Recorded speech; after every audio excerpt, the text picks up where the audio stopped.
নমস্কার।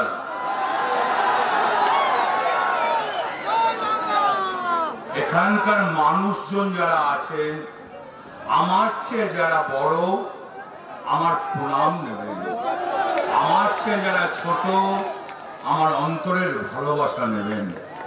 মঞ্চে সবারই নাম বলা সম্ভব নয়।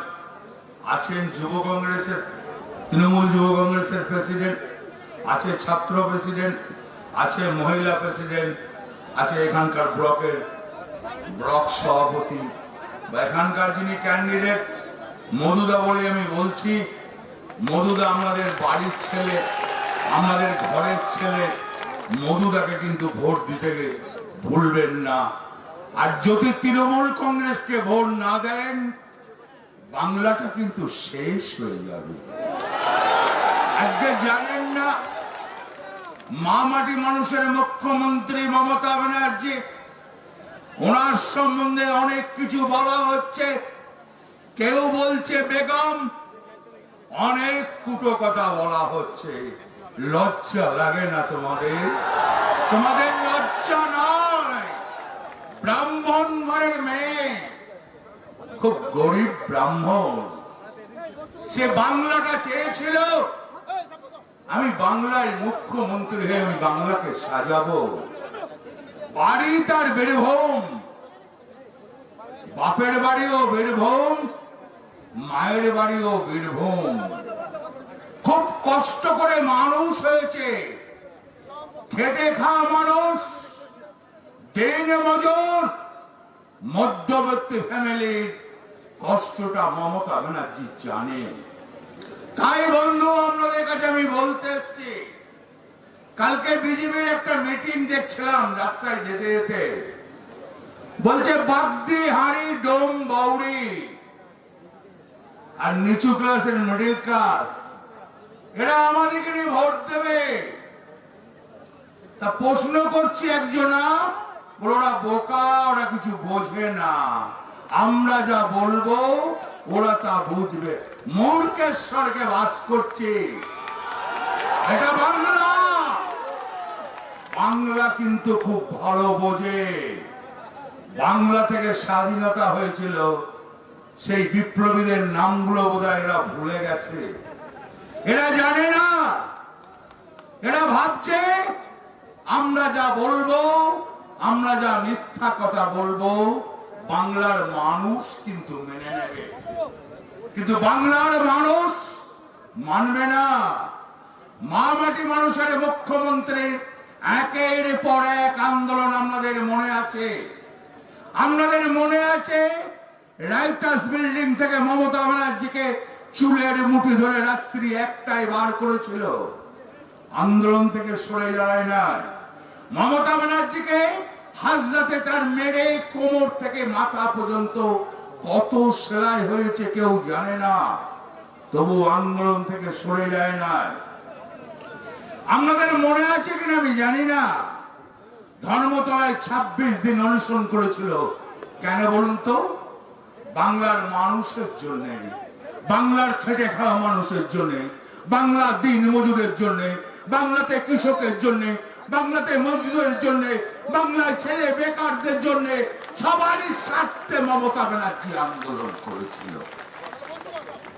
আজ তোমরা মমতা ব্যানার্জিকে অন্যায় বলছো, তোমাদের লজ্জা লাগে না? 34 বছর বামফ্রন্ট কি করেছে আমরা জানতে চাই। আচ্ছা নরেন্দ্র মোদী, তুমি অভিনয় বলছো দিদি, ও দিদি, একটা প্রধানমন্ত্রীর মুখে এটা মানায়? তুমি রাখাল বাগানের চোখ খারাপ, তোমার লজ্জা লাগে না? মমতা ব্যানার্জি সম্বন্ধে বলছো, তুমি কি করলে 8 বছরে, আর মমতা ব্যানার্জি 10 বছরে কি কি করলো? পাশাপাশি বসবে না, হিসেব দেবে না? তুমি ভারতবর্ষটাকে শেষ করে দিলে নরেন্দ্র মোদী। তুমি একের পর এক সম্পত্তি বিক্রি করতে লাগলে, তোমার লজ্জা লাগে না?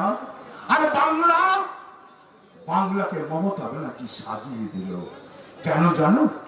সে বাংলার মেয়ে, তার বাংলার প্রতি তার আলাদা দরদ, যে চাই না আমার বাংলা ভালো থাকুক। আজকে প্রত্যেক জায়গায় সুপার হসপিটাল, আজ তো বিনা পয়সায় ওষুধ পাওয়া যায়, আজ তো পয়সা দিয়ে ওষুধ কিনতে হয় না। আচ্ছা, আপনারা কোনদিন ভেবেছেন স্কুলে জামা দেয়, জুতো দেয়, প্যান দেয়, এখন কি দিচ্ছে? নরেন্দ্র মোদী, তুমি মিড ডে মিল বন্ধ করলে, মমতা ব্যানার্জি কি কি দিয়েছে তুমি শুনে নাও। চাল দিয়েছে, আলু দিয়েছে, ডাল দিয়েছে, ছোলা দিয়েছে, চিনি দিয়েছে, তেল দিয়েছো, আর তুমি কি দিয়েছো? তোমার বাবার মাথা দিয়েছো। তুমি কিছুই দিতে পারো না মানুষকে। তোমার লজ্জা লাগে না? 69টা প্রকল্প তুমি রাখবে মমতা ব্যানার্জি না থাকলে। আজকে সাধারণ মানুষের যা সুবিধা, খেটে খাওয়া মানুষের যা সুবিধা, লকডাউনে যখন করোনা ভাইরাসের লকডাউনে তুমি বেরিয়েছিলে বাড়ি থেকে, একজন মানুষকে বলেছো রাস্তায় দাঁড়িয়ে, আর মামাটি মানুষের মুখ্যমন্ত্রী মমতা ব্যানার্জি রাস্তায় নেমে মানুষের পাশে ছিল, সে মৃত্যুর ভয় করে না। আর তুমি মৃত্যুর ভয় করলে নরেন্দ্র মোদী। তুমি আবার ভোট চাইছো, মানুষকে মিথ্যা কথা বলছো, তোমার লজ্জা লাগে না? তুমি ভারতবর্ষটাকে শেষ করে দিলে নরেন্দ্র মোদী। আজকে জিডিপির হার কোথায়? আজকে জিডিপির হার ছিল এইখানে, তুমি নামিয়ে নিয়ে এলে এখানে। তোমার লজ্জা লাগে না? বাংলাদেশের চেয়ে আমাদের টাকার দাম কম, পাকিস্তানের চেয়ে আমাদের টাকার দাম কম, তোমার লজ্জা লাগা দরকার। নেপালের চেয়ে আমাদের টাকার দাম কম, তুমি বড় বড় কথা বলছো নরেন্দ্র মোদী। আজকে রাম রাজ্যের তেলের দাম কত? 100 টাকা। রাবণ দেশে 49 টাকা, সীতা দেশে 47 টাকা। লজ্জা লাগে না? তুমি বড় বড় কথা বলছো। তোমার মনে আছে নরেন্দ্র মোদী, তুমি 12 সালে কি বলেছিলে মনমোহন সিংকে? তুমি বলেছিলে না বিশ্বের মার্কেটে দাম ছিল 49 টাকা, আর ভারতবর্ষে সেদিন পেট্রোলের দাম হয়েছিল 66 টাকা। তুমি তখন গুজরাটের প্রধানমন্ত্রী, তুমি বলেছিলে না পদত্যাগ করতে হবে? আজ তুমি কি করবে নরেন্দ্র মোদী? আজকে ভারতবর্ষে 100 টাকা তেলের দাম, আর বিশ্বের মার্কেটে 28 টাকা।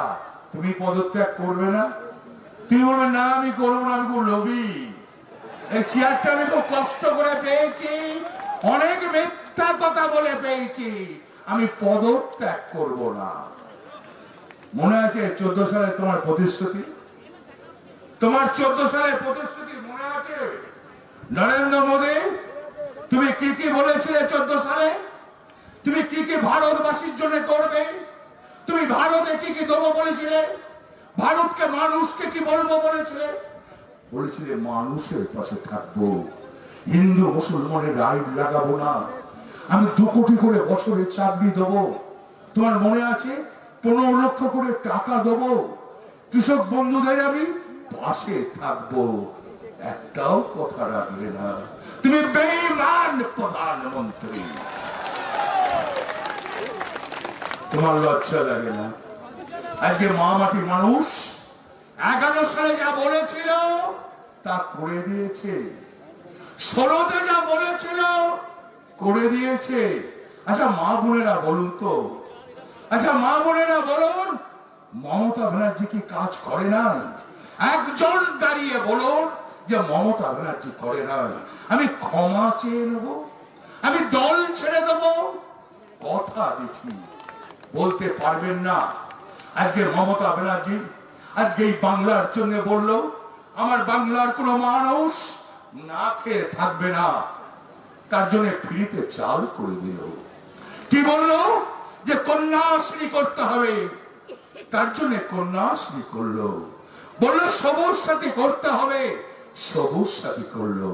তারপর বললো রূপশ্রী করতে হবে, আমার বাচ্চা বাচ্চা মেয়েরা যারা 18 বছরের আগে বিয়ে দিয়ে দেয় তাদের জন্য শিক্ষাশ্রী করতে হবে। মমতা ব্যানার্জি গোটা বাংলার জন্য চিন্তা ভাবনা করলো। আজকে রূপশ্রী কার করা? মমতা ব্যানার্জির করা। আজ কন্যাশ্রী কার করা? মমতা ব্যানার্জির করা। আজকে যুবশ্রী কার করা? মমতা ব্যানার্জির করা। আজকে সবুজ সাথী সাইকেলে যখন 2 কিলোমিটার একটা মেয়ে হেঁটে স্কুল যায়, আজকে তো তা যেতে হয় না। আজকে তো বিজেপি বলে না যে আমার বাড়িতে সাইকেল নাই, সিপিএম বলে না আমার বাড়িতে সাইকেল। মমতা তো ব্যানার্জি দল দেখে নাই, সব মানুষের জন্য করেছে। আচ্ছা কি ভাবা যায়? আবার কি বললেন? কি বললেন? যে না শিডিউল ক্লাস শিডিউল টাইপের আমি 1000 টাকা করে মহিলাদের হাত খরচা দেবো, আর জেনারেল কাস্টের জন্য 500 টাকা হাত খরচা দেবো। এ কি ভাবা যায়? এ কি সম্ভব? এ কি চিন্তা করা যায়? পৃথিবীতে কোথাও আছে নাকি? নরেন্দ্র মোদী, তুমি বলছো বাংলা আমি সোনার বাংলা করব। আজকে উড়িষ্যায় কে? বিজেপি। আজকে উড়িষ্যার কি হাল? আজ উড়িষ্যাকে তুমি শেষ করে দিলে নরেন্দ্র মোদী। তোমার লজ্জা লাগে না? উড়িষ্যায় তুমি 10,000 শিক্ষকের চাকরি খেয়ে দিলে, তোমার লজ্জা নাই? উড়িষ্যায়, ত্রিপুরায়, ভুল বলে ফেলেছিলাম, ত্রিপুরায় তুমি 10,000 চাকরি খেয়ে দিলে। তুমি ডি গ্রুপ সি গ্রুপ বন্ধ করে দিলে। তুমি কি মানুষ? তুমি কন্ট্রাকচুয়ালে দিয়ে দিলে ডি গ্রুপ আর সি গ্রুপ। এ কি ভাবা যায়? কই ওখানে তো বিনা পয়সায় চাল দাও না, ওখানে তো স্বাস্থ্য সাথী নাই, ওখানে তো খাদ্য সাথী নাই, ওখানে তো রূপশ্রী নাই, ওখানে তো কন্যাশ্রী নাই, ওখানে তো জয় বাংলা নাই, ওখানে তো জয় জোয়ার নাই, ওখানে তো কিষাণ বন্ধু নাই। কই করবে না? তুমি যে বলছো সোনার বাংলা, আসাম কার? কেন পারলে না 5 বছরে আসামে করতে? পারলে না কেন গুজরাটে সোনার গুজরাট করতে? কেন পারলে না মধ্যপ্রদেশ? কেন পারলে না উত্তরাখণ্ড? কেন পারলে না বিহার? কেন পারলে না ইউপি? কি বাংলায় বলছো আমি সোনার বাংলা করব? বাংলার মানুষ কত বোকা। আর যদি নরেন্দ্র মোদীকে বাংলাটা পায়, তুমি 69টা প্রকল্প রাখবে, তুমি বলতে পারবে যার গলায়? তুমি যখন মিড ডে মিল বন্ধ করে দিলে, তুমি যে মিড ডে মিল বন্ধ করে দিলে, তুমি ইউরিয়া কৃষকের জন্য ভাতাটা তুলে দিলে, ভর্তুকি তুলে দিলে, সারের উপরে ভর্তুকি তুলে দিলে। তুমি আমার বলছো কৃষক দরদি, তুমি 1 নম্বরের বেঈমান প্রধানমন্ত্রী। আচ্ছা তোমার লজ্জা লাগে না? আজকে তুমি বলেছিলে না আমার বুকটা ফেটে যায় যখন আমার মা বোনেরা কাঠের জালে রান্না করে। গ্যাস কত দাম? গ্যাস কত দাম? 900 টাকা ছাড়িয়ে যাচ্ছে। এখন তোমার বুক ফাটে না? এখন তোমার বুক ফাটছে না? ফাটছে না, তুমি বেঈমান। এই জন্যই তোমার ফাটছে না। তুমি আবার বললে আনফানে আমি 1000 কোটি টাকা দিয়েছি। তোমার বাবার জমিদারি ঘর থেকে দিয়েছিলে। তুমি বছরে 75,000 কোটি টাকা নিয়ে যাও।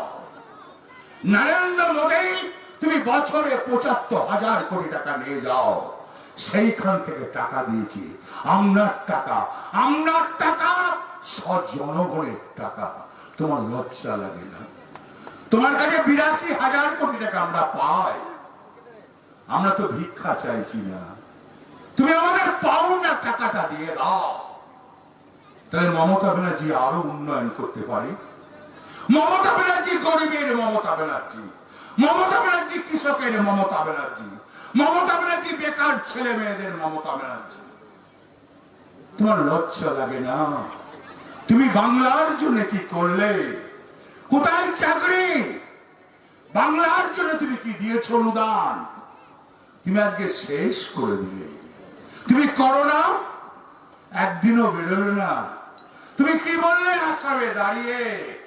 আমি এনআরসি করব, বাংলায় করব তাড়িয়ে দেবে, বাংলাদেশ পাঠিয়ে দেবে, পাকিস্তান পাঠিয়ে দেবে। আর আমরা যে আন্দোলন করতে জানি, আমরা যে ভয় পাই না, আমরা পেছু হাঁটি না, আমরা আঙুল চুষবো নয়। তুমি এনআরসি করবে, আমরা আঙুল চুষবো। আমার বাবা যখন আমার মাকে বিয়ে করেছিল, আমার বাবা যখন আমার মাকে বিয়ে করেছিল, আমি জানি না আমার বাবার শ্বশুরকে বলেছিল যে আমার দলিলটা দিন আমার মেয়ে। আমি জানি না আমার বাবা বলেছিল কিনা। নিশ্চয়ই নরেন্দ্র মোদী, তোমার বাবা যখন তোমার মাকে বিয়ে করেছে, তাহলে 70 সালের আগে দলিলটা নিশ্চয়ই তুমি নিয়ে এসছো। লজ্জা লাগে না? তোমার লজ্জা না? আচ্ছা, ভারতবর্ষে যখন স্বাধীনতা হয়, তোর ছাড়খাড় কোন মানুষের 70-71 সালে দলিল আছে বলতে পারে? হাড়ি বাগদি ডোম বাউরি আদিবাসী কারো বাড়িতে নাই, নিচুতলার মধ্যবর্তী ফ্যামিলি কারো বাড়িতে নাই। তুমি তার সেইটা বলছো প্রমাণপত্র। তোমার লজ্জা লাগে না? তুমি বাংলাকে ভয় দেখাচ্ছ এনআরসি করব। তুমি বাংলার মানুষের জন্য কিছু করলে না, বাংলা খেটে খাওয়া মানুষের জন্য কিছু করলে না, বাংলার যুবকের জন্য কিছু করলে না, বাংলার ছাত্রের জন্য কিছু করলে না, বাংলার সাধারণ মানুষের জন্য কিছু করলে না। তুমি করবে না। তুমি দেখেছো তুমি আবার রবীন্দ্রনাথ হবে। কি চমৎকার, কি সুন্দর দাড়ি করছো। শান্তিনিকেতন এক্সপ্রেস বলে একটা ট্রেন ছিল, ট্রেনে রবীন্দ্রনাথের ছবি ছিল। ট্রেনটাকে তুমি বন্ধ করে দিলে, অন্য নাম দিতে চলেছ, ছবিগুলো সব খুলে দিলেই তুমি বাংলার সংস্কৃতি জানো না। নরেন্দ্র মোদী, বাংলা এমনই একটা জায়গা, এখানে রবীন্দ্রনাথ, নজরুল, বিবেকানন্দর বাংলা, আরো মনীষীরা আছে, বিদ্যাসাগরের বাংলা। তুমি ভাবলে আমি বাংলায় যাই বলবো বাংলার মানুষ মেনে নেবে। তুমি কোন সময় রবীন্দ্রনাথকে বলছো বহিরাগত? কোন সময় তুমি বলছো রবীন্দ্রনাথের শান্তিনিকেতনে জন্ম হয়েছে? তুমি কিচ্ছু জানো না নরেন্দ্র মোদী, তুমি বাংলার ইতিহাস জানো না, তাই তুমি বাংলাকে বদনাম করছো। আপনাদের কাছে আমি একটা কথা বলতে এসছি, নরেন্দ্র মোদী হচ্ছে অনেক ভয়ঙ্কর জিনিস। ওর মতন মিথ্যা কথা কেউ ছাড়া বলে না, ওর মতন ভয়ঙ্কর বাজে লোক নাই। মমতা ব্যানার্জিকে বিশ্বাস যদি না করেন, অন্য কোথাও ভোট দিলে কিন্তু ভুল হয়ে যাবে। আপনার বাড়ির ছেলে মধুদাকে ভোট দিন, ওকে বিশ্বাস করবেন না, ভুল হয়ে যাবে। আবার বলছি, মমতা ব্যানার্জি যা বলে তা করে। কথা দিয়েছে বাড়িতে রেশন পৌঁছিয়ে দেবো, বাড়িতেই পৌঁছিয়ে দেবে। ছাত্রদের কথা দিয়েছে 10 লাখ টাকা লোন দেবো 4% ইন্টারেস্টে, তাই করবে। মা বোনদের পাশে থাকবে, ভুল করবেন না। ওর যত দাড়ি বাড়ছে, তত ডিজেল, পেট্রোল আর গ্যাসের দাম বাড়ছে। ও এক ভয়ঙ্কর সাধু, ওর মতন সাধু বোধহয় কেউ দেখেন না। মামাটি মানুষের মুখ্যমন্ত্রী মমতা ব্যানার্জি আপনাদের সঙ্গে থাকবে, তার কোনো অহংকার না। আপনারা কেউ জানেন না। না, আমার সঙ্গে চলুন। বসত বাড়ির জায়গা জানেন 2.5 কাঠা, ওপরে খড়ের চাল, 2টো রুম, নিচে 2টো রুম, একটা চালা, একটা পায়খানা বাথরুম। ও কি করে জীবন কাটায় আপনাদের জানা নাই। ও মহিলা বাংলার কথা চিন্তা করে, বাংলার ছেলে মেয়েদের কথা চিন্তা করে, বাংলার খেটে খাওয়া মানুষের কথা চিন্তা করে, বাংলার দিন মজুরের কথা চিন্তা করে, সব জাতির কথা চিন্তা করে। তার নাম মমতা ব্যানার্জি। মমতা ব্যানার্জিকে ভুল বুঝবেন না। মমতা ব্যানার্জি না থাকলে আমার এই বাংলাটা অন্ধকার নেমে আসবে, বাংলাটা শেষ হয়ে যাবে, বাংলাটা ছাড়খাড় হয়ে যাবে, বাংলায় সর্বনাশ নেমে আসবে। 34 বছরের অত্যাচার, অনেক বয়স্ক লোক আছেন, তখন ইলেকট্রিক মিডিয়া ছিল না, তখন খবরের কাগজ বলতে যুগান্তর, বসুমতী আর আনন্দবাজার। সে অত্যাচার আমার জানা আছে। আশেপাশে যদি কোনো কমরেড থাকে, সুন্দরী বাড়িতে বউ দেখলে জিভে লাল পড়তো, ভয়ঙ্কর লাল পড়তো। আমার মনে আছে হাউস গ্রামের ঘটনা। বর্গাদার হয় নাই, ভেস্ট হয় নাই, কন্ডিশন করলো সুন্দরী বউ চায়। আমার সেই দিনগুলো মনে পড়ে, আমার লোয়ার নানুরে মনে পড়ে। কংগ্রেসকে ভোট দেওয়ার জন্য আঙুলের 4টে পাবড়ি কেটে নেওয়া হয়েছিল। আমার মনে পড়ে বন্দে মাতরম ইন্দিরা গান্ধী বলার জন্য আলপিন জিভে ভুড়িয়ে ঢুকিয়ে দিয়েছিল 20খানা আলপিন। সেদিন আমার মনে আছে অত্যাচার। তখন প্রতিজ্ঞা করেছিলাম একবারে বীরভূম জেলা থেকে সিপিএম হটাবো। মৃত্যুর ভয় কোনোদিন করি নাই, এখনো করি না মৃত্যুর ভয়, জীবনে করব না। আপনারা জানেন আমার স্ত্রী মারা গেছে, আপনারা না জানান আমার স্ত্রী 2.5 বছর পর মারা গেল। টাটা হসপিটালে তিনি লড়াই করেছে, 2.5 বছর লড়াই। আমি রেগুলার কলকাতা থেকে আমি আসতাম পঞ্চায়েতে, আবার রাত্রে ফিরে যেতাম। এটা আমি ডেলি প্যাসেঞ্জার ছিলাম। 19 লোকসভা ওইভাবে করেছি। বোলপুর থেকে এসছি, আবার রাত্রি 12টায় ফিরে গিয়ে স্ত্রীর সঙ্গে দেখা করেছি হসপিটালে, তারপরে ফ্ল্যাটে গিয়েছি। এটা আমার ডিউটি ছিল। মমতা ব্যানার্জি বললো বিষ্ণুপুর যেতে হবে, এখানে যেতে হবে, ওখানে, আমি পালন করেছি। আমি যে দলটাকে খুব ভালোবাসি, আমি যে দলটাকে সাংঘাতিক ভালোবাসি, আমি যে মানুষকে ভালোবাসি, তাই আপনাদের কাছে আমি বলতে এসছি, আপনাদের কাছে আমি অনুরোধ করতে এসছি, যদি কিছু ভুল বলে থাকি আমাকে ক্ষমা করে দেবেন। কিন্তু মমতা ব্যানার্জির কাছ থেকে কেউ যাবেন না। বাংলার ভালো হবে। কারোর সঙ্গে যদি ঝগড়া থাকে তার জন্য দলের ক্ষতি করবেন না। জয়। হ্যাঁ, আরেকটা কথা বলি, আমি নেতা নন, আমি যা সেটা কর্মী। কারণ নেতা হলে আমি পালিয়ে যেতাম মমতা ব্যানার্জিকে ঠকিয়ে। আমি নেতা হই নাই, আমি আপনাদের মতন একটা কর্মী থাকতে চাই। আমি এমএলএ নয়, আমি এমপি নয়, আমি কোন জায়গায় দাঁড়াই না।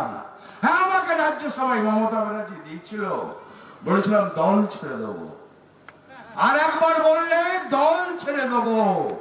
আমি দলটাকে ভালোবাসি। জয় হিন্দ, বন্দে মাতরম। মমতা ব্যানার্জি জিন্দাবাদ। খেলা হবে, খেলা হবে, এই মাটিতেই খেলবো, বারবার খেলবো, এইখানেই খেলবো, 100 বার খেলা হবে, ভয়ঙ্কর খেলা হবে। জয় হিন্দ, বন্দে মাতরম। মমতা ব্যানার্জি।